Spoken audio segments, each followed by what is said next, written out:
Evaluating functions.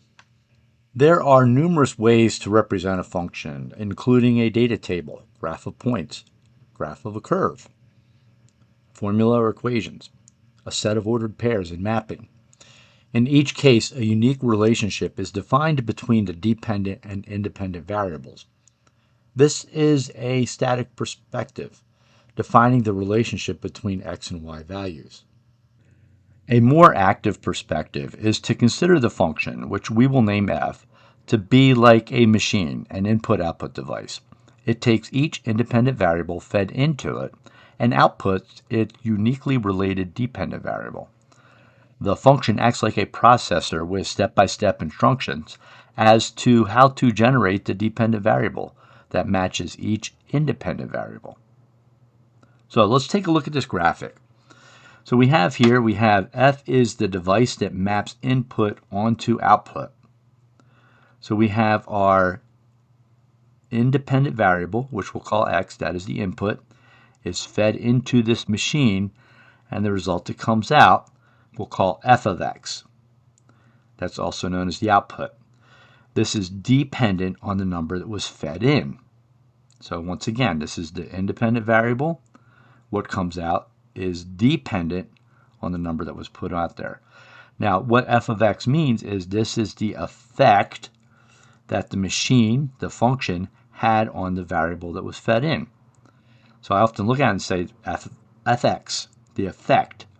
This is what happened after you put a number into the machine. So I'll restate that. An independent variable is input to the machine, the function. The result is the dependent variable that is output, and we denote that as f of x.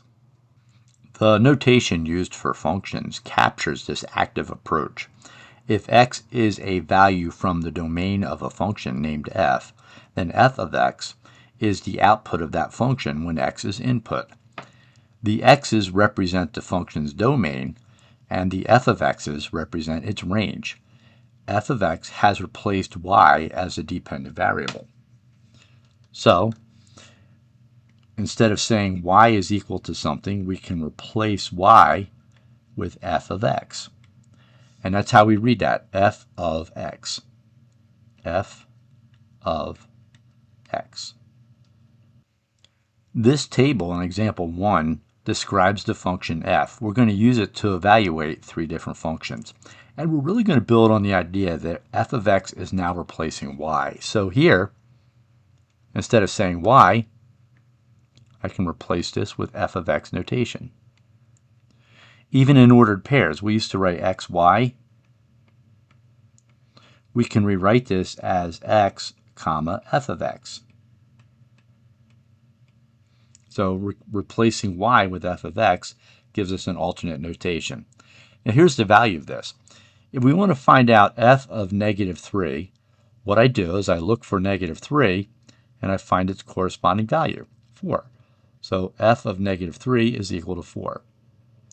If I want to evaluate f of 0, I look for 0 and find its corresponding value, 8. So f of 0 is 8. If I want to find f of 2, I look for 2 and I find its corresponding value, which is 9. So f of 2 is 9. Function notation, practice number 1. This table describes the function f. Use it to evaluate these three. So pause the video. See if you can determine the value of f of negative 2, f of 9, and f of positive 2. When you have, rewatch the video or restart the video to compare your answers with what you see on the screen. And welcome back. So how did we get these answers? Well, for f of negative 2, we look for negative 2, and I'll show you my highlighter. And negative 2 gives us 6. And remember, we are replacing y with f of x. I should have written that in earlier. There we go. We're replacing y with f of x. So what that means is, if I put negative 2 here, it goes into the machine, what comes out is positive 6. How about f of 9? So again, what I do is I look for 9 in the x column, and I see that the corresponding value under f of x column is 13. So the way that works with the function machine is that if 9 is fed into the machine, the value that comes out is 13. So f of 9 is 13. Let's take a look at f of 2. For f of 2, I look for 2 under the x column, and I match it with its corresponding f of x value, what we used to call y, and it's 5. So f of 2 is 5. In terms of this machine, if we put 2 into the machine, and by machine we mean equation, okay, so we're looking at an equation that's going to perform some kind of arithmetic or a series of arithmetic operations on 2, and whatever happens, the output, the result, is going to be 5. So that's why we say f of 2 is 5. Example number 2. Given the function defined by f of x is equal to 3x plus 2, in each case the equation is written out to get and the given value of the variable x is substituted for x. Always substitute values within parentheses to avoid errors with the sign of the number. So we are defining f of x as 3x plus 2. We used to write y is equal to 3x plus 2. But we are replacing y with our new notation f of x. So we're no longer writing y is equal to 3x plus 2. We're using our new notation, f of x is equal to 3x plus 2. Now, I take my value of x, in this case negative 1, so f of negative 1, and I replace x with negative 1 and perform the arithmetic. So f of negative 1 is equal to negative 1.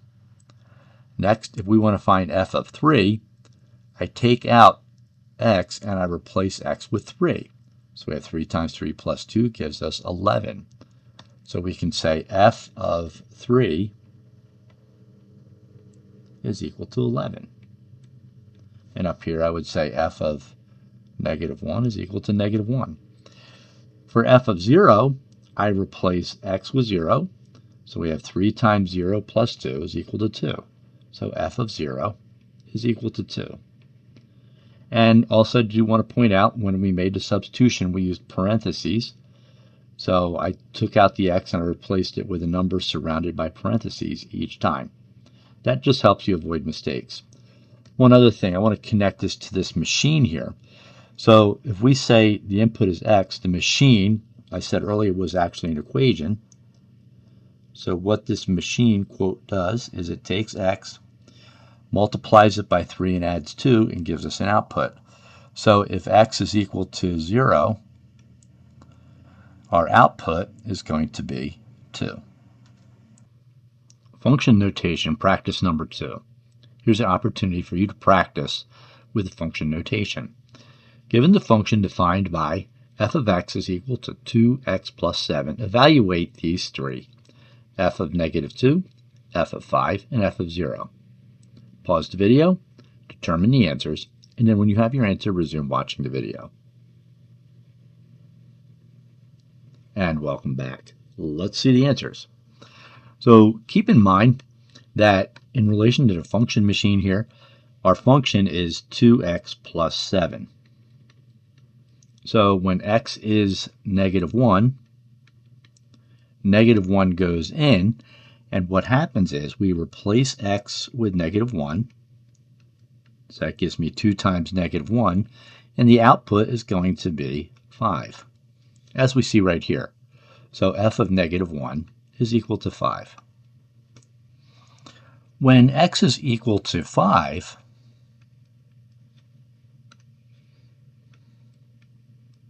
then we replace x with 5. We're going to have 2 times 5, which is 10 plus 7, is going to give us 17. So we see that f of 5 is equal to 17. Here's the work here as well. And finally, we have f of 0. When x is equal to 0, we replace x with 0 and have 2 times 0. Notice I'm using the parentheses, which gives me 2 times 0 plus 7 is 7. So f of x is equal to 7. F of 0 is equal to 7. And you can see the work is here as well. Function notation, example number 3. The purpose of this example will demonstrate how to evaluate a function by using mappings. Given the mapping of the x values to the y values by the function f, evaluate the following. And we have these three which we are going to evaluate. Here's the process. Start with the x values in the left table and follow the arrow to find the y values generated by the function f. So we have our input values, also known as our independent, our x, negative 1, 0, and 3. F represents an equation or some process that takes negative 1, and transforms it into negative 2, and does the same thing with the other x values. So these are inputs. They're input into the function, and these are the outputs. Let's begin the process on how you evaluate. So when f is 0, that's my x value. So I look for 0 in the x, and I follow the arrow over to its corresponding y value, which is negative 1. So we've determined that f of 0 is equal to negative 1. For f of 3, my value of x is 3, so I go to my x, I look for 3. I follow the arrow over to its corresponding y value, which matches up with 0. So f of 3 is equal to 0. And finally, for f of negative 1, that's what the value of x. So I go here, I look for the value of x. I follow the arrow over to my corresponding y value, and we've determined that f of negative 1 is equal to negative 2. This one's nice because the arrows follow in a straight horizontal line. That's not always the case, though. You'll see some mappings where the arrows follow a diagonal. If that's the case, you still follow the arrow. Function notation. Practice number 3. Here's an opportunity for you to practice. Given the mapping of the x values to the y values by the function f, evaluate f of 5, f of 6, and f of negative 7. Start with the x values in the left table and follow the arrow to the y values generated by the function f. So pause the video, evaluate these three, and when you have your answers, resume watching the video. Welcome back. Let's compare the answers. So for f of 5, we look for when x is equal to 5, we trace the arrow over and find it corresponds to negative 4. So f of 5 is negative 4. For f of 6, when x is equal to 6, we trace the arrow over to its corresponding y value, and we have negative 2. So f of 6 is equal to negative 2. And when x is equal to negative 7, we go to our table, look for negative 7, trace the arrow over to its corresponding y value, and we see that f of negative 7 is equal to 6. And that's how you evaluate functions, by using a mapping. This is function example number 4. The purpose of this example is to demonstrate how to evaluate functions given a function expressed in set notation with ordered pairs. So let's say you are asked to find the y value in each ordered pair. That's on the right side of parentheses, given that the number to the left is the x value. Get my pen out here. So in general, an ordered pair is x comma y. But we've replaced y with f of x, so it's going to be x comma f of x. So if we are saying f of x is equal to 1, that's here. This is f of x. So what's the corresponding x value? 1. So that's how we get x is equal to 1. If f of x is equal to 4, what's the corresponding x value? Well, f of x is 4. The corresponding x value is 2. That's how we get x is equal to 2. If f of x is equal to 9, the corresponding x value will be 3. So f of x is 9. The corresponding x value is 3. And that's how you evaluate functions when they're expressed in set notation with ordered pairs.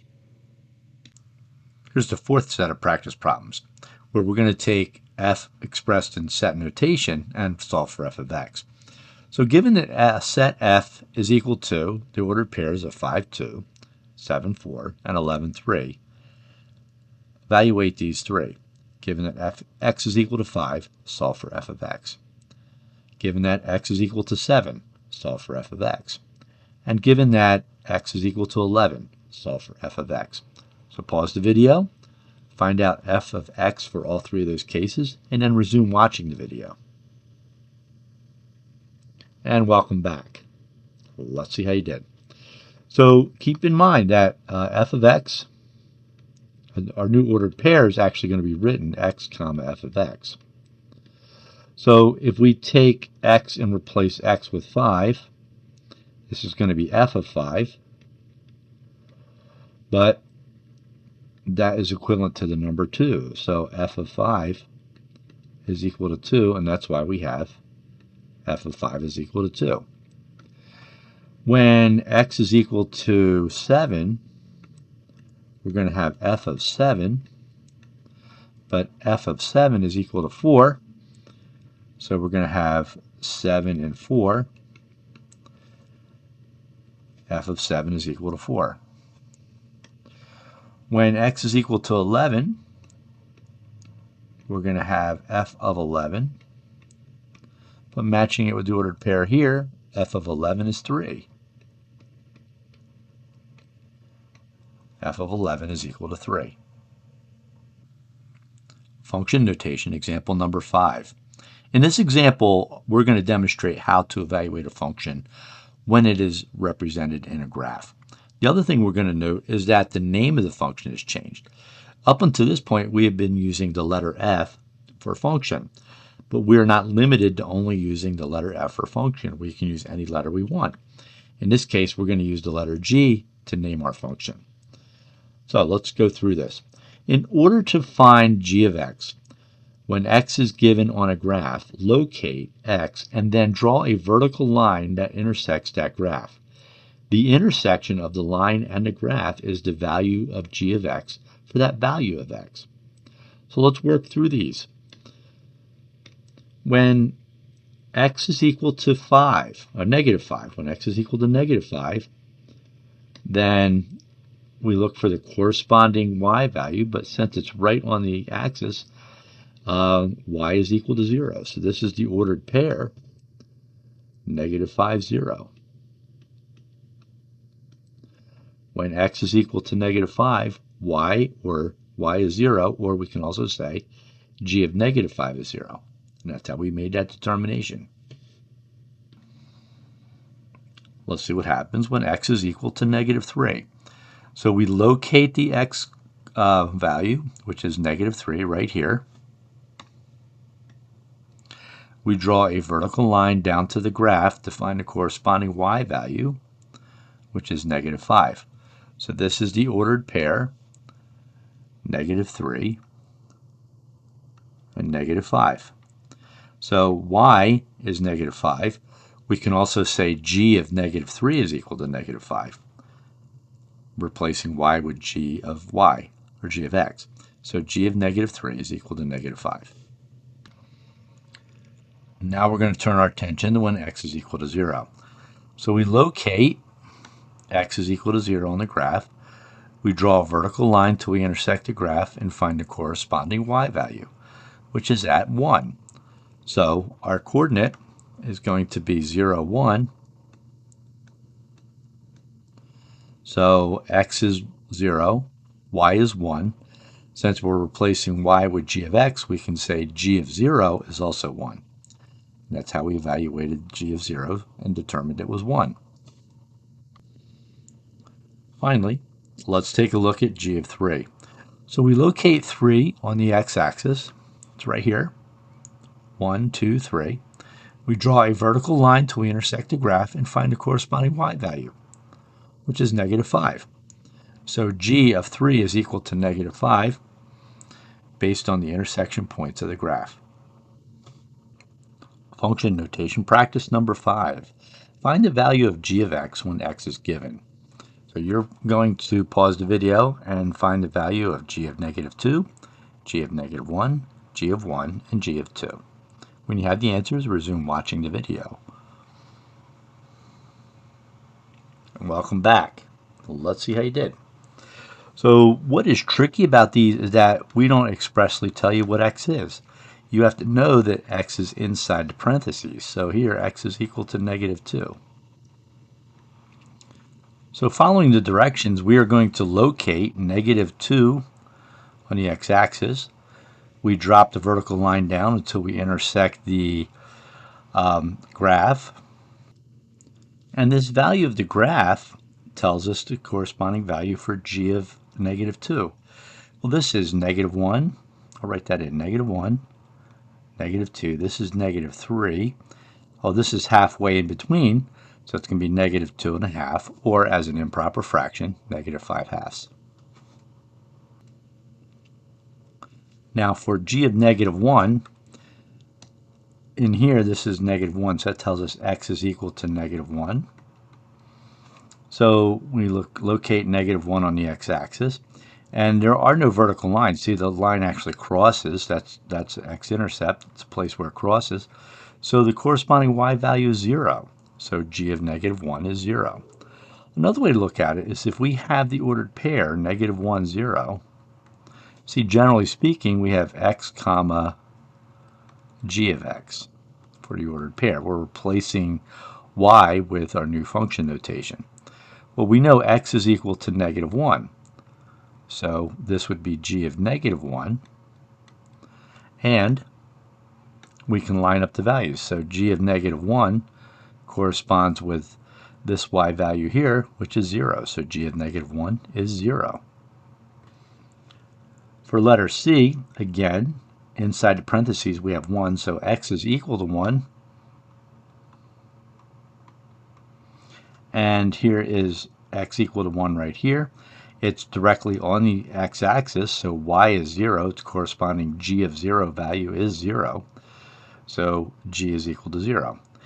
And if we follow the same process, since this has the point negative 1, has the point 1, 0. I was thinking of the last example. And we have 1 g of 1. We can match up the values. So g of 1 corresponds with 0 in this ordered pair. G of 1 is 0. And finally, we have g of 2. So g of 2 tells us that x is equal to 2. Thought I had the highlighter on. So x is equal to 2. And much like we had here, because of symmetry, we locate 2 on the x-axis, drop a vertical line down till we intersect the graph, and we find a corresponding value for g of 2. And as we said before, this is negative 1, this is negative 2, this is negative 3. Well, we're halfway in between, so halfway would be negative 2.5, or as an improper fraction, negative 5/2. And that's how you evaluate functions by using a graph. Function notation, example number 6. We're still working with a graph, but this time a graph is a finite discrete graph or a scatter plot with a finite number of points. In order to find f of x for a value of x, label the plotted points. The value of f of x is the y value of the ordered pair. So here we have f of negative 2. So we look for negative 2 in the x-coordinate, and f of negative 2 is going to be the y-coordinate, 1. If we take f of 0, we look for x is equal to 0, so we look for 0 in the x-coordinate. The y-coordinate is going to be f of 0, which is also 0. For f of 1, we go to where x is equal to 1, and we go up to the y value, which is 3, so f of 1 is 3. And for f of 2, we look for x is equal to 2. We go down to find the y-coordinate, which is at negative 2. So f of 2 is going to be negative 2. Practice number 6.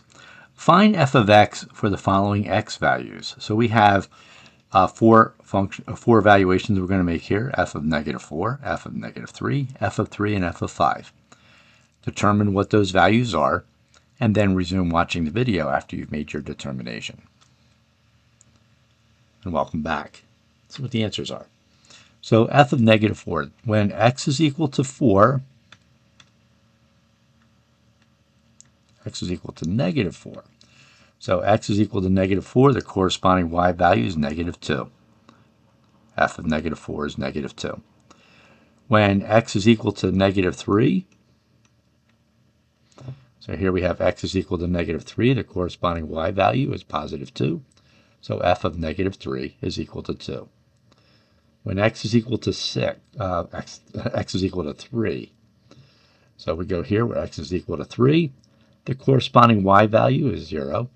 So f of 3 is equal to 0. F of 5 tells us that x is equal to 5, the number inside the parentheses. So we go to where x is equal to 5, and we find the corresponding y value, which is 4. So f of 5 is equal to 4.